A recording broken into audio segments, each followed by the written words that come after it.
Good morning student. आज हम करने जा रहे हैं एडमिशन ऑफ अ पार्टनर का क्वेश्चन नंबर 37 शिवलाल की बुक से। ठीक है ना। इसमें हमको क्या प्रिपेयर करना है, इसमें हमको revaluation account, partners capital account और balance sheet, new balance sheet prepare करनी है। तो हम देखते हैं कि हमारा क्वेश्चन क्या कह रहा है। क्वेश्चन है हमारा, Sunita and Alka are partners sharing profit and loss ratio in the 3:2 in a firm. Their balance sheet 31st March 2018 की। सुनीता और अलका पार्टनर हैं, उनका जो प्रॉफिट शेयरिंग रेशियो है वो 3:2 है। ठीक है ना। उनकी एक ओल्ड बैलेंस शीट दी हुई है। इसके बाद में क्वेश्चन में दिया हुआ है उन्होंने किसको एडमिट किया है। दे admit Poonam on the following terms on 1st April 2018. Poonam to get 2/7 shares of a profit. Poonam को 2/7 शेयर का प्रॉफिट में उसको शेयर मिलेगा। ठीक है ना। उसका जो शेयर है, share of the profit. Next है, she will bring 12,000 on his capital 9,000 as her share of goodwill. वो क्या लेकर आई है, 12,000 की उसकी कैपिटल लेकर आई है,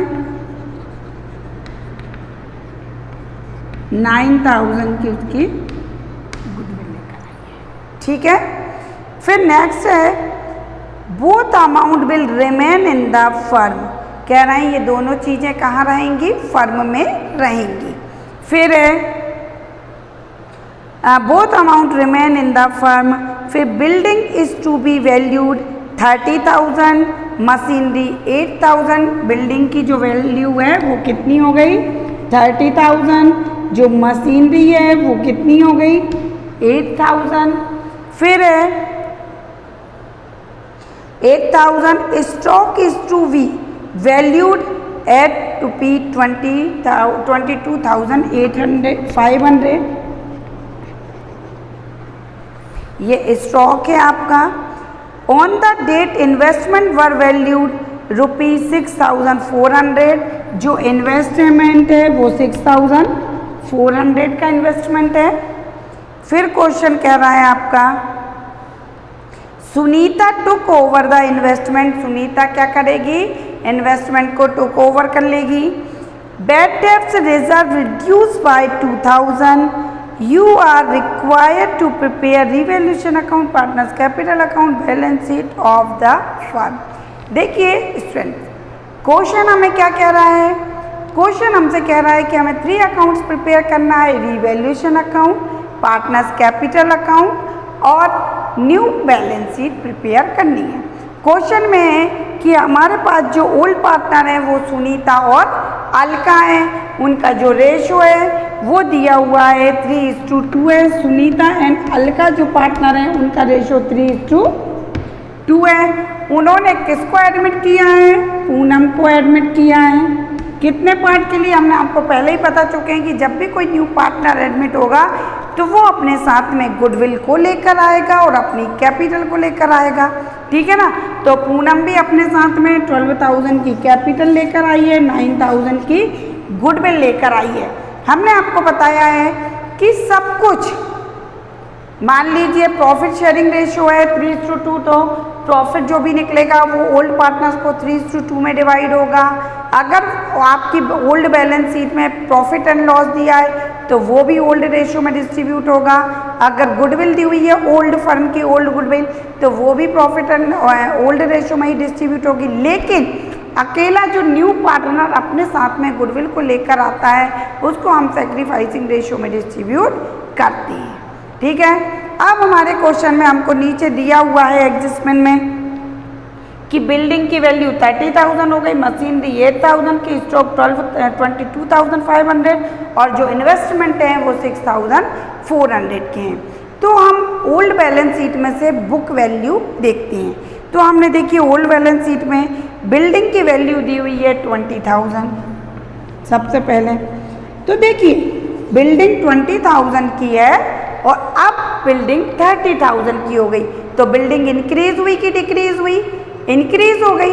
तो हमने आपको रिवैल्यूएशन क्या फॉर्मेट में बताया है कि increase in assets and decrease in liability, decrease in assets and increase in liability. Liability का इंक्रीज होना और एसेट्स का डिक्रीज होना टू साइड आता है।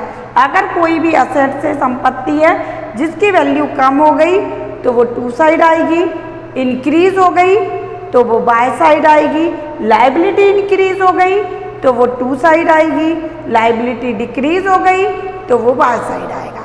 क्लियर है? अब देखिए वही हम बता रहे हैं आपको कि अगर कोई भी एसेट्स है उसकी वैल्यू में कमी हो गई तो वो कहाँ पे जाएगी? टू साइड जाएगी। अगर कोई लाइबिलिटी है उसकी एसेट्स में वृद्धि हो गई तो वो कहाँ जाएगी? टू साइड जाएगी। फिर इसके अपोजिट कर लेते हैं हम। अपोजिट मतलब एसेट्स में कमी तो बाय साइड क्या आएगी? एसेट्स में वृद्धि, इंक्रीज हो गई, ये डिक्रीज हो गई, ये इंक्रीज हो गई। लाइबिलिटी यहाँ पे इंक्रीज थी तो बाय साइड लाइबिलिटी क्या हो जाएगी? डिक्रीज मतलब कमी। तो ये इसका फॉर्मेट होता है। अब हमने देखा कि जो हमारे पास में बिल्डिंग थी वो बुक वैल्यू 20,000 थी पर अभी 30 हो गई, तो इंक्रीज हुई कि डिक्रीज हुई? इंक्रीज हो गई। कितने से हो गई? 10,000 से। तो हमने लिखा बाय बिल्डिंग अकाउंट 10,000। ठीक है। फिर नेक्स्ट था हमारे पास बिल्डिंग के बाद में मशीनरी का एडजस्टमेंट वैल्यू जो थी वो 8,000 थी। तो हम बुक वैल्यू देखते हैं कि वो कितनी है। तो हमने देखा कि मशीनरी 9,000 की है, 9 की थी अभी 8 की हो गई। तो इंक्रीज हुई कि डिक्रीज हुई? डिक्रीज हो गई भाई, 9 की थी और 8 की हो गई तो 1,000 रुपीज़ से वो क्या हो गई? डिक्रीज हो गई। डिक्रीज इन एसेट्स हम कहाँ पर लिखते हैं? टू साइड लिखते हैं। तो कौन सी वैल्यू? मशीनरी 1,000 से। ठीक है। फिर नेक्स्ट था हमारा स्टॉक। स्टॉक की वैल्यू 22,500 हो गई। तो हम स्टॉक की बुक वैल्यू देखते हैं तो उसकी स्टॉक की बुक वैल्यू थी 25,000 और अभी कितनी हो गई? 22,500। तो कितने से डिक्रीज हो गई? 2,500 से डिक्रीज हो गई। तो decrease in assets to side to stock account 2,500 का हमारा स्टॉक हो गया। अब हमको लास्ट में दिया हुआ है इन्वेस्टमेंट। तो इन्वेस्टमेंट के लिए कहा है कि 6,400 के हो गए। तो इन्वेस्टमेंट की बुक वैल्यू है 8,500, अभी हो गए 6,400 के। तो कितने से डिक्रीज हो गए? 2,100 से। तो हमने लिख दिया टू इन्वेस्टमेंट 2,100। ठीक है। आप देखते हैं एक कंडीशन और हमको की हुई थी, bad debts reserve is reduce by 2,000। तो हमने ओल्ड बैलेंस शीट में देखिए क्या दिया हुआ है हमारी ओल्ड बैलेंस शीट में, डेटर्स के नीचे हमारी ओल्ड बैलेंस शीट के डेटर्स कितने के हैं हमारे पास में? 45,000 के डेटर्स हैं। और बैलेंस शीट में हमको प्रोविजन फॉर बैड डेब्ट्स कितने का दिया हुआ है? 8,000 का। और नीचे कहा है कि रिड्यूस बाय 2,000, मतलब ये 8,000 है, ये कितने से रिड्यूस हो गए? 2,000 से रिड्यूस हो गए। तो जब कोई भी चीज़ हमारी रिड्यूस होती है, लाइबिलिटी रिड्यूस होती है, तो कौन सी साइड आती है? लाइबिलिटी रिड्यूस होती है तो हम किस साइड लिखते हैं? Increase in liability and decrease in liability. तो by bad debts provision for bad BDR भी लिख सकते हैं। ठीक है ना। बैड डेब्ट्स रिजर्व हो गया हमारा, रिड्यूस बाय 2,000, तो 2,000 से हमारा BDR रिड्यूस हो गया। अब और कुछ तो क्वेश्चन में दिया नहीं है, तो 10 था और 2 12,000 और इस साइड के टोटल में से हमने माइनस करा तो 6,400। इसको हम किस रेशो में डिस्ट्रीब्यूट करते हैं? ओल्ड रेशो में डिस्ट्रीब्यूट करते हैं। तो ओल्ड रेशो हमारा कितना है? 3:2। तो 3/5, 5 बन जा 5, 5 2 जा 10, 5 8 जा 0। इसका इनमें मल्टीप्लाई किया तो कितना हो गया? 0 का 0, 8 3 जा 24, 3 2 जा 6 और 2 8 और 3 1 जा 3। सेम ऐसे इसको 2 से इंटू कर दिया तो हमारा रिवैल्यूएशन अकाउंट कंप्लीट है। अब इसके बाद में हमको पार्टनर्स कैपिटल अकाउंट प्रिपेयर करना। पार्टनर्स कैपिटल अकाउंट में अगर कोई मेथड नहीं दी होती तो हम उसको फ्लक्चुएटिंग मेथड से ही करते हैं, ठीक है ना। अब देखिए फॉर्मेट में क्या होता है, पर्टिकुलर ओल्ड पार्टनर सुनीता और अलका, पूनम को न्यू एडमिट किया। पर्टिकुलर ओल्ड पार्टनर सुनीता और अलका, पूनम को न्यू एडमिट किया, ठीक है। और पार्टनर्स कैपिटल अकाउंट, तो पार्टनर्स कैपिटल अकाउंट में हम किन चीज़ों को लिखते हैं, तो सबसे पहले हम निश्चिंत होकर क्या लिख देते हैं, हम ओल्ड पार्टनर की कैपिटल को लिख देते हैं। तो बाय बैलेंस बीडी 50,000 और 80,000 सुनीता और अलका की कैपिटल है। फिर क्या लिखते हैं, फिर हम लिख देते हैं बाय कैश अकाउंट, किसकी कैपिटल, पूनम की कैपिटल को लिख देते हैं हम, वो उसकी कैपिटल को हम कैश से शो करते हैं। फिर क्या लिख देते हैं, अगर रिवैल्यूएशन अकाउंट में प्रॉफिट हुआ है तो उसको इस साइड ले आते हैं बाय साइड, अगर लॉस हुआ तो उसको टू साइड ले जाते हैं। तो हमारे रिवैल्यूएशन में क्या हुआ है, प्रॉफिट हुआ है, तो हम उसको लेकर आए बाय रिवैल्यूएशन अकाउंट प्रॉफिट 38402560 का। अब हमको ये देखना पड़ता है कि जो न्यू पार्टनर है वो अपने साथ में अपनी गुडविल को कैश में लाया है कि उसकी गुडविल वैल्यू की गई है। तो हमारे क्वेश्चन में वो अपनी गुडविल को देखिए, she will bring 12,000 on his capital and 9,600 as her share of goodwill, वो अपने उसके शेयर की गुडविल को कैश में ही लाया। तो जब वो अपनी गुडविल को कैश में लेकर आता है तो हम लिखते हैं बाय प्रीमियम फॉर गुडविल। अब उसकी गुडविल टोटल कितने की थी, 9,600 की। तो हम सिर्फ यही एक ऐसी चीज़ होती है गुडविल जिसको हम सैक्रिफाइसिंग रेशियो में डिस्ट्रीब्यूट करते हैं। तो हम यहाँ एज्यूम करके चल रहे हैं, हम लास्ट वीडियो में आपको सैक्रिफाइसिंग रेशियो फाइंड करना बता चुके हैं। तो हम यहाँ ये एज्यूम करके चल रहे हैं कि जो ओल्ड रेशियो होता है वही सैक्रिफाइसिंग रेशियो होता है। तो हमने इसको डिस्ट्रीब्यूट करा तो हमारी गुडविल निकली 57603840। तो ओल्ड गुडविल भी जो न्यू गुडविल होती है वो ओल्ड पार्टनर को डिस्ट्रीब्यूट होती है। तो 57603840 हमने गुडविल को डिस्ट्रीब्यूट कर दिया। अब यहाँ पे देखो एक लाइन और कही थी कि both amount will remain in the firm. अगर वो कहते हैं कि ओल्ड पार्टनर्स गुडविल को विड्रॉ करके ले जाते फर्म से, तो यहाँ पर हम क्या लिख देते, एक लाइन और बढ़ा देते टू कैश, और यही की यही गुडविल यहाँ पर भी पुट कर देते, ठीक है। इसके बाद में अब और कुछ नहीं है, तो हमारा इस साइड का पूरा हो चुका है। अब हम देखते हैं टू साइड। तो टू साइड जो इन्वेस्टमेंट थे वो इन्वेस्टमेंट किसने टुक ओवर कर लिए, इन्वेस्टमेंट सुनीता ने टुक ओवर कर लिए। जब कोई एसेट्स को कोई टुक ओवर कर लेता है तो उसको हम टू साइड लिखते हैं। तो इन्वेस्टमेंट ले लिए सुनीता ने, तो सुनीता के अकाउंट में 6,400 पुट कर दिए। इसके अलावा हमें क्वेश्चन में कुछ और नहीं है।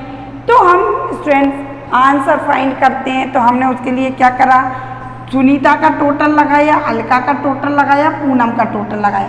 सुनीता के टोटल में से सुनीता का इन्वेस्टमेंट माइनस किया तो 53,200 का बैलेंस निकला। अलका के में कुछ माइनस करने के लिए नहीं था, तो यही का यही आंसर यहाँ पुट कर दिया। इसके में 12,000, यही का यही आंसर हो गया।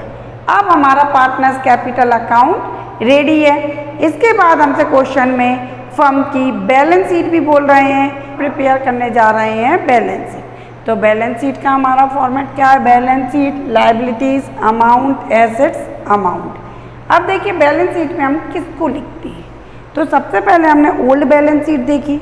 तो ओल्ड बैलेंस शीट में देखिए आपको क्रेडिटर्स दिए हुए हैं। तो हमने लिखा है सन्ड्री क्रेडिटर्स कितने के हमारे पास 30,000 के, तो हमने क्रेडिटर्स को लिख दिया।